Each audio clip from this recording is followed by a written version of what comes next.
இந்த வீடியோல குழந்தைங்களுக்கு எத்தனாவது மாசம் தலை நிக்கும் தான் பார்க்க போறோம்.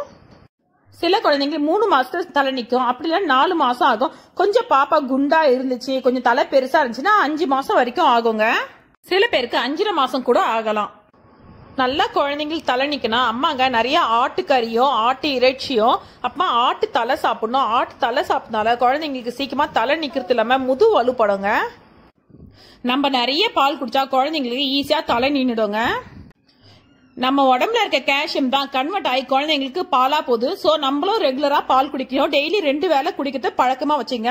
அதனால குழந்தைங்க சீக்கிரமா தலை நிமிந்து பாப்பாங்க, தலை நின்னுடும். நம்ம நிறைய மீன் சாப்பிடணுங்க. அதுல சாலை மீன் சொல்லுவாங்க, அந்த மீன் ரொம்ப ஸ்பெஷல் குழந்தைங்களுக்கு தலை நிக்கிறதுக்கு.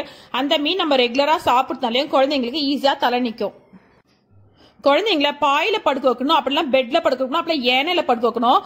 அதை மேல தூக்கிட்டு தல்காணி அப்படிலாம் இருந்தாச்சுன்னா குழந்தைங்க தலை நிக்க ரொம்ப லேட் ஆகுங்க. குழந்தைய அடிக்கடிக்கு யாரும் தூக்கக்கூடாது. அடிக்கடிக்கு தூக்குறதுனால தலை நிக்கிறது ரொம்ப லேட் ஆயிரும். ஏன்னா சில பேருக்கு பக்குவமா தூக்க தெரியாது, குழந்தை தலையை சரியா பிடிக்க தெரியாது, சரியா உடம்ப பிடிக்க தெரியாது. சோ யார்கிட்டயும் குழந்தைய கொடுக்காதீங்க. அடிக்கடிக்கு குழந்தைய தூக்கம் அலோவ் பண்ணாதீங்க. இதனால சீக்கிரமா குழந்தைங்க தலை நிக்கும். இந்த வீடியோ உங்களுக்கு பிடிச்சிருக்கோன்னு நினைக்கிறேன். ப்ளீஸ் லைக் பண்ணுங்க, ஷேர் பண்ணுங்க, சப்ஸ்கிரைப் பண்ணுங்க. தேங்க்யூ ஃபார் வாட்சிங் திஸ் வீடியோ.